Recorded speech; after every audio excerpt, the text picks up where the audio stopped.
everybody, I'm your man, Dennis Pittsenbarger. We're here at the SEMA Show 2016 inside the Las Vegas Convention Center. I'm on the SEMA Central stage with some of my great friends, including John Hotchkis. How you doing today, my friend? Dennis, doing great. The fourth day of SEMA, we've made it. Fourth day? What day are you really on?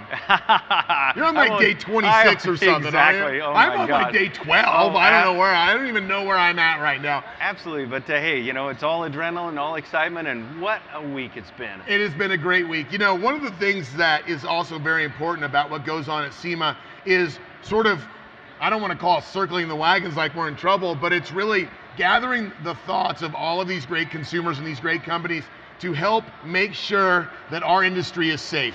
One of the things you're very involved with is SEMA, of course, and PAC, the RPM Act, all of these things that we need to fight.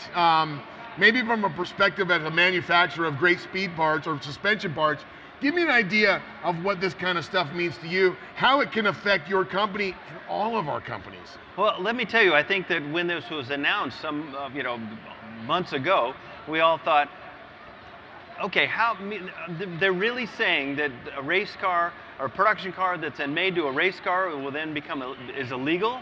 Because we've all are accustomed to, you have a production car, you put it into as a race car, and you go racing, and it's non-emission illegal, it's exempt from everything, and also cars that in different states, but in California I think it's 25 years, and other states and so on. So, but then the news came that the EPA says no, we're going under the Clean Air Act, we're going to outlaw everything, any production car that's turned into a race car. And then we even delved into that further, Dennis. Imagine now it's all the associated parts, and that's everything out here on the floor. So it's something SEMA's really fighting hard.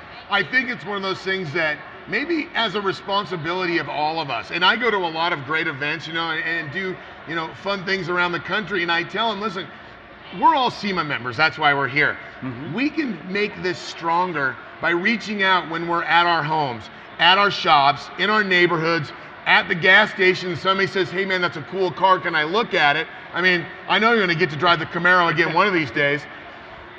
SEMA Action Network. Because we can actually pull in everyone from around the country that doesn't have to be a SEMA member. They can help raise a voice. They can write a letter to their congressman. They can write a letter to administration that's within the country and say, wait a minute, you are not going to take my race car away. They will literally greet an 870 Remington if they come to my house thinking they're going to take my car. How could they even have thought this would be something? Because I mean, you could just say that all the jets going to whatever political event they're having are a lot more emission than anything we ever make, and there's all those analogies you can make. So I guess maybe we're low-hanging fruit, or somebody thinks that. But there's not only SEMA Action Network, but we also have the SEMA PAC. Yes. So the Political Action Committee and SEMA and all the guys in the Washington office are working extremely hard to make sure that they're fighting for us, that they're fighting for our rights. We have congressmen and senators signed up to fight this. Every 2 years there's a rally in Washington where SEMA members can go with SEMA executives and the board to go to Washington to meet with local congressmen and legislators. Well, now there was one last May, but there'll be one this May, because this is so important to all of us. So again, the SEMA PAC is great because SEMA then will use that money to talk to different Washington legislators and so on to influence them. I mean, tell them, hey, why is this happening? And please, because there are a lot of car enthusiasts in the Washington realm too. And so there are a number of people fighting for us. So, but the point is, we all get together, we fight this, and we have just an excellent industry, as we should. And it's to protect it. It really is to protect it all. Now, before we let you go, what's going on over in the booth, man? What's the hot new product to make my car flat and narrow through the corners? Oh man, what a SEMA.